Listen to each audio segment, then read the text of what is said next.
Welcome to the YouTube channel of Accounts का बाप। Hello guys, welcome to our channel that is Accounts का बाप, your one stop channel for all your accounting needs। आज हम क्या करने वाले हम आज पढ़ने वाले कि what are shares, what is a share capital and what is the difference between equity share, preference share and also the types of shares under which a company can issue shares। What is the first question? भाई share क्या होता है? ये बार बार सुना share market, पर ये होता क्या है शेयर मार्केट? और सबसे पहली बात तो मार्केट तो छोड़ो, शेयर का मतलब क्या होता है?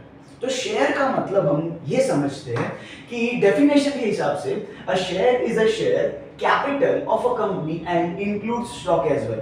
सो भैया शेयर का मतलब होता है कि कंपनी जो होती है ना, वो एक जॉइंट स्टॉक कंपनी के बारे में बात कर रहे हैं और जॉइंट स्टॉक कंपनी छोटे हिस्सों में बटी होती है। अब अगर आप इन छोटे हिस्सों को खरीद लेते हो तो आप उस कंपनी के मालिकाना अधिकार का हिस्सा बन चुके हो और आप कहीं ना कहीं उस कंपनी के छोटे से मालिक बन गए। ठीक है, अब फॉर एग्जांपल मैं गरीब आदमी, सपोज कि मैंने एक कंपनी खोल ली, तो काव्य चौवटिया लिमिटेड मैंने कंपनी खोल दी और मेरी कंपनी भैया चल पड़ी। ठीक है, और चल पड़ी और मेरे कंपनी का टर्नओवर, पूरा कंपनी की वैल्यूएशन, चलो टर्नओवर नहीं, वैल्यूएशन 100 करोड़ होगी। अब क्या हुआ ना, मैंने मेरे कंपनी का वैल्यूएशन 100 करोड़ जो हो चुका है, अब उसके अंदर से मैंने शेयर्स बना दिए। तो मैंने एक शेयर का भाव सपोज रखा 100 रुपया। कितना रखा? 100 रुपया। मेरे कंपनी की टोटल वैल्यूएशन कितनी है? 100 करोड़। मतलब ये तो 100 और करोड़ में कितने जीरो होते भैया? 1 2 3 4 5 6 7। 100 करोड़ और एक शेयर का भाव कितना है? 100 रुपया। जब ये दोनों कट जाएंगे तो मेरे पास कितना बचेगा? 1 2 3 4 5 6 7, मतलब 1 करोड़ शेयर्स बन गए। जब मेरे कंपनी की वैल्यूएशन 100 करोड़ थी, मैंने एक शेयर का भाव अगर 100 रुपया रखा, तो मेरे कंपनी के कितने टुकड़े हो जाएंगे? 1 करोड़ टुकड़े हो जाएंगे और हर टुकड़े का भाव कितना होगा? 100 रुपया। तो आपको पता चला कि शेयर्स कितने होते हैं कंपनी के, वो कैसे निकालते हैं। ठीक है, अब सपोज कि मैंने 1 करोड़ शेयर में से 10 शेयर खरीद लिए। सपोज मैंने नहीं, आप लोगों ने 10 शेयर खरीद लिए मेरे कंपनी के। किसी ने 10 खरीदे, किसी ने 5 खरीदे, किसी के एक शेयर खरीदा। कितने भी खरीद सकते हो, कोई पाबंदी नहीं होती। तो आप उतना हिस्सेदारी मेरे कंपनी का ले लिया आपने। अब सपोज कि मेरी कंपनी को प्रॉफिट होगा, तो मेरा जो भी प्रॉफिट होगा, वो प्रॉफिट ये 1 करोड़ शेयर जिसने भी खरीदे होंगे उन सबको उतना उतना हिस्सा मिलेगा। तो सपोज कि मेरी कंपनी का प्रॉफिट हुआ 1 करोड़ रुपया। कितना हुआ? 1 करोड़ रुपया। और मेरे कंपनी के कितने शेयर्स हैं? 1 करोड़ शेयर्स। तो एक शेयर पे कितना प्रॉफिट मिलना चाहिए? कितना मिलना चाहिए? 1 रुपया। तो एक रुपया मैं अपने हर शेयर होल्डर को दे दूंगा। तो सपोज आपने मेरी कंपनी के एक शेयर खरीदे थे, तो आपको कितना रुपया मिलेगा? 1 रुपया, क्योंकि मेरे कंपनी का प्रॉफिट उतना ही हुआ था। अगर यही चीज मैं बोलूं कि मेरा प्रॉफिट 2 करोड़ हो गया, तो अब आपको कितना मिलेगा? एक शेयर पर 2 रुपया। अब आपके पास अगर 10 शेयर होंगे तो आपको कितना मिलेगा? 2 रुपए के हिसाब से 10 2 20, 20 रुपया मिलेगा। अगर आपके पास मेरे कंपनी के 10,000 शेयर है, तो आपको 10,000 रुपए मिलेंगे 1 रुपए के हिसाब से, और 2 रुपए के हिसाब से 20,000 रुपए। तो कहीं ना कहीं ये होता है कैलकुलेशन शेयर्स का। और शेयर्स का बेसिक मतलब क्या होता है? अगर आप किसी कंपनी का शेयर खरीदते हो, मतलब आपने उस कंपनी के छोटे से ओनरशिप राइट्स खरीद लिए। ठीक है, और आप उस कंपनी का एक छोटा सा मालिक बन गए हो। ठीक है, ओके। अब क्या होता है कि भाई शेयर कैपिटल क्या होता है? So what is a share capital? So capital raised bye a company by the means of issue of share, it is share capital. अब कैपिटल वर्ड का मतलब क्या होता है? So the capital word means आपका कंपनी में पैसा कितना लगा है उस कंपनी को, उस धंधे को चलाने के लिए। बढ़िया। अब देखो शेयर कैपिटल का मतलब क्या होता है? अब एक कंपनी में अगर चला रहा हूं, तो मैं अलग अलग विभिन्न स्थानों से, विभिन्न जगहों से पैसा इकट्ठा कर सकता हूं। बैंक से कर सकता हूं, किसी व्यक्ति से कर सकता हूं, लोन के जरिए कर सकता हूं। ऐसे अलग अलग तरीके होते हैं। उसमें से एक तरीका होता है शेयर कैपिटल।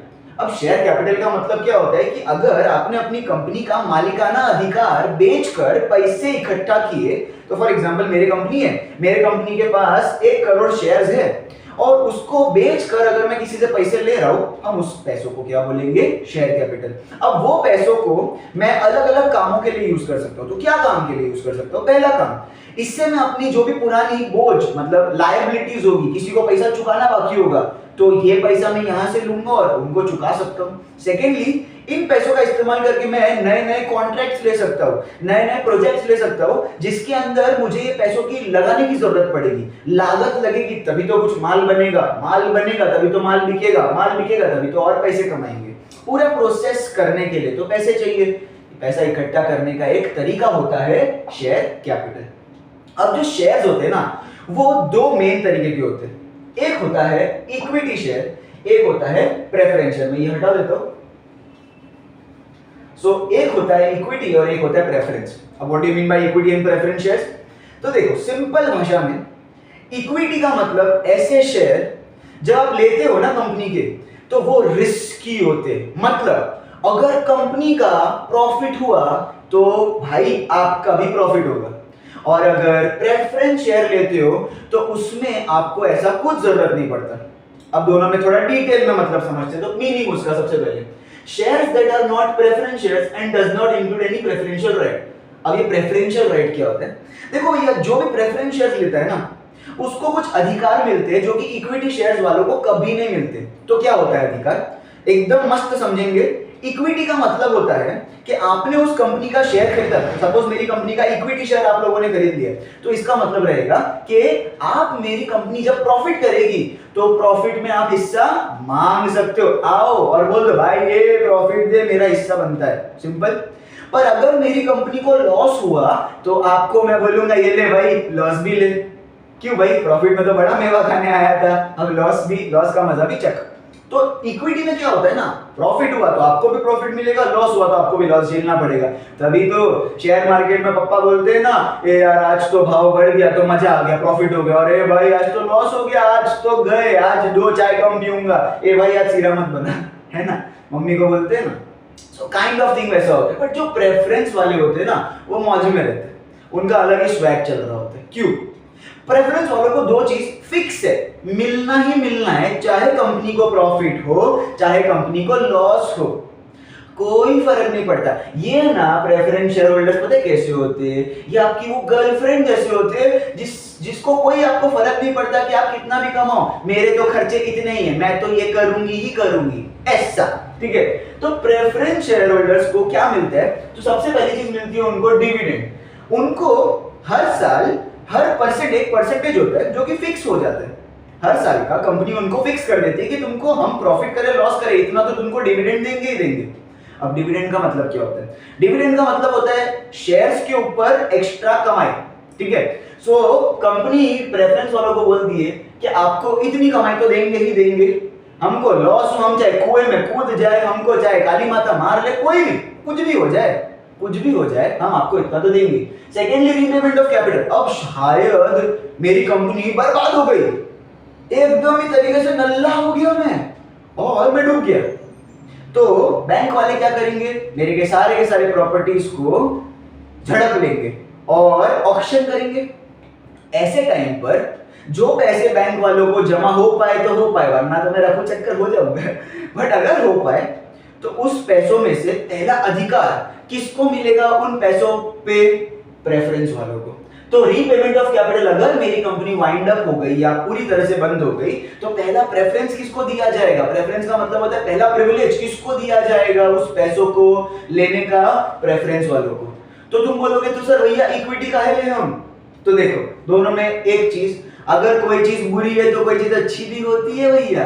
फॉर एग्जाम्पल, मेरी कंपनी को 1 करोड़ का प्रॉफिट हुआ, तभी भी इसको 5 रुपया डिविडेंड मिल रहा है, पर इसको 1 करोड़ में से जितना प्रॉफिट होगा उतना हिस्सा मिलेगा।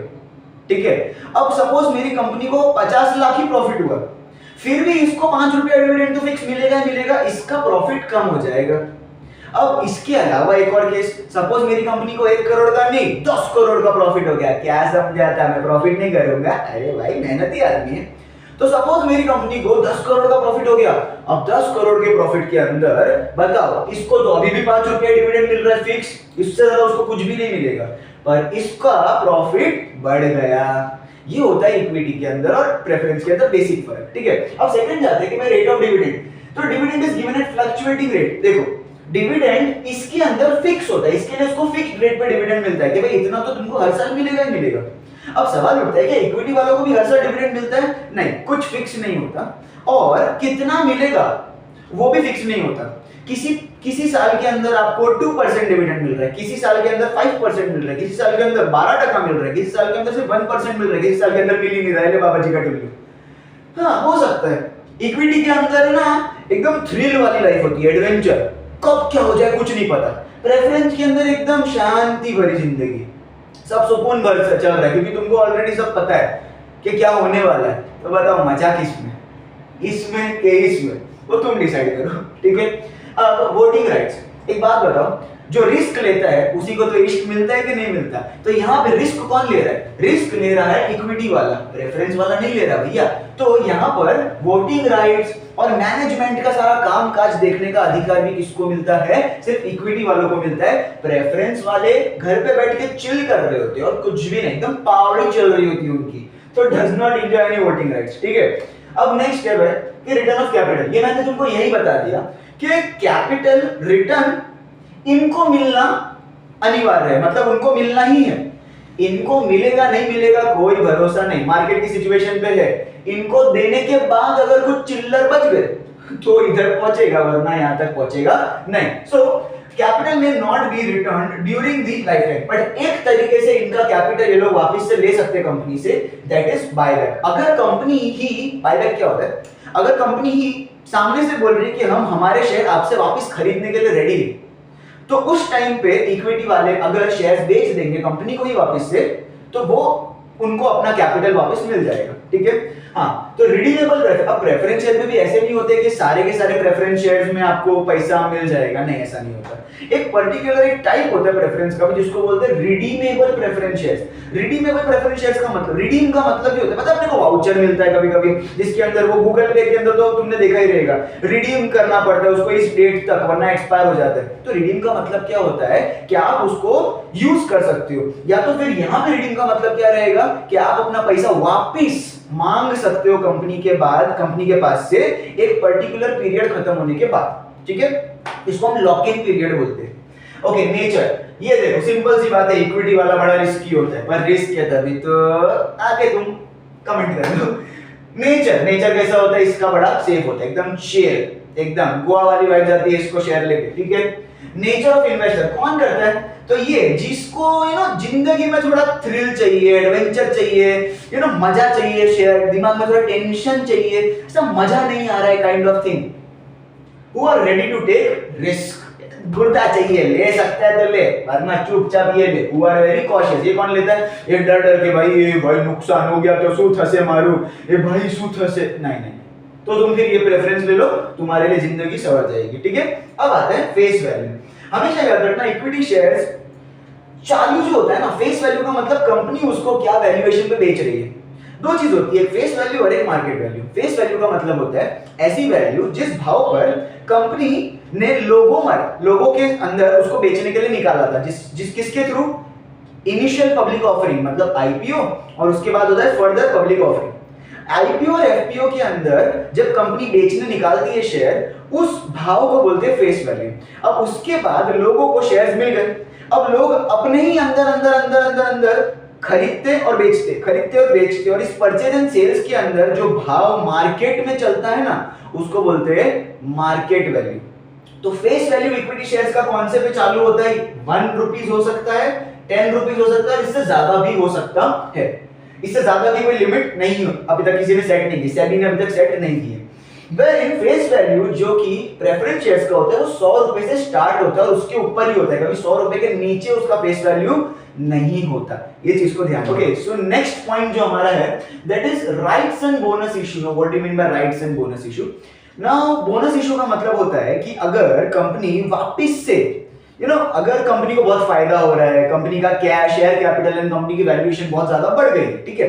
सो कंपनी क्या करती है, कंपनी के पास कुछ एक्स्ट्रा शेयर्स पड़े हुए होते हैं, वो कंपनी अपने एग्जिस्टिंग शेयर होल्डर्स, जिन्होंने ऑलरेडी अपने मेरे कंपनी के शेयर्स खरीदे थे, उनको फ्री में शेयर्स और दे देती है कि भाई रखो तो भैया सवाल उठता है कि उनकी वैल्यू क्या होगी। तो उनकी वैल्यू आपको भले ही फ्री में पड़ी है, पर उनकी वैल्यू मार्केट में अभी भी सेम टू सेम है। तो आपको उन शेयर्स का एक भी रुपया मुझे चुकाना नहीं है, मतलब कंपनी को चुकाना नहीं है, पर अगर आप उसको मार्केट में बेचोगे तो आपको वही भाव मिलेगा, कोई दिक्कत नहीं। तो कंपनी कभी कभी थोड़ी अच्छी बन जाती है और आपको बोनस शेयर दे देती है।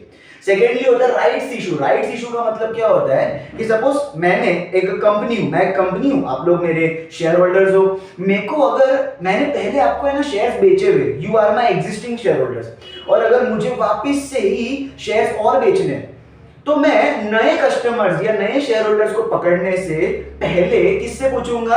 आप लोगों से जो एग्जिस्टिंग शेयर होल्डर्स है, कि भैया मेरे को है ना और शेयर बेचने, क्या तुम खरीदने में इंटरेस्टेड हो? तो आपको पहला अधिकार मिलेगा, किसको मिलेगा? एग्जिस्टिंग शेयर होल्डर को। और बाद में मैं मार्केट में गली गली घूमूंगा, भाई मेरे शेयर ले ले, शेयर ले ले, 10 रुपए का, 10 रुपए का, ठीक है। तो राइट्स एंड बोनस इशू ये होता है।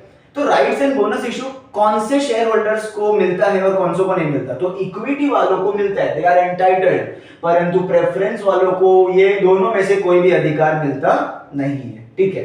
अब जाते कैपिटल अप्रिसिएशन। एक बात बताओ, जो इक्विटी शेयर होता है वो मार्केट पे डिपेंड करता है। तो अगर मार्केट की वैल्यू बढ़ी तो मेरे इक्विटी शेयर का भाव भी बढ़ेगा। अगर मेरे मार्केट की वैल्यू, उस कंपनी की वैल्यू डाउन हो गई तो मेरे मार्केट में वो जो शेयर है इक्विटी शेयर का भाव भी डाउन हो जाएगा। तो एक बात बताओ, कंपनी ने अगर अच्छा परफॉर्मेंस किया पूरे फाइनेंशियल ईयर के अंदर तो भाव बढ़ेगा, हाँ बढ़ेगा। कंपनी ने खराब परफॉर्मेंस किया, कंपनी के ऊपर किसी ने लांछन लगा दिया, केस कर दिया, कंपनी के ऊपर बहुत सारी कंप्लेंट्स आ रही है, लोगों को प्रोडक्ट अच्छा नहीं लगा, या कंपनी के अंदर आग लग गई, नुकसान हो गया, लोगों के अंदर ये अफवाह फैल गई, या तो कंपनी का जो मालिक है उसका किसी के साथ टाका भिड़ गया और ये बाहर न्यूज फैल गई, तो कंपनी का गुडविल डाउन, कंपनी का मार्केट वैल्यू डाउन, मतलब कंपनी के शेयर्स का भाव भी डाउन। तो it increases with the prosperity of the company. Company अच्छा करेगी, भाव बढ़ेगा, कंपनी बुरा करेगी, उसका भाव घट सकता है। तो कैपिटल अप्रिसिएशन इक्विटी के अंदर होता है। परंतु एक बात बताओ, प्रेफरेंस वालों का मार्केट से कोई लेना देना? अरे नहीं भैया, मार्केट से उनका कोई लेना देना नहीं होता, कंपनी के परफॉर्मेंस से उसका कोई लेना देना नहीं होता, तो उसकी मार्केट वैल्यू में कोई फर्क पड़ेगा नहीं होगा। तो तुम्हारा कैपिटल बढ़ेगा या घटेगा? नहीं बढ़ेगा या घटेगा। तो कैपिटल अप्रिसिएशन यहाँ पे पॉसिबल नहीं है, ठीक है।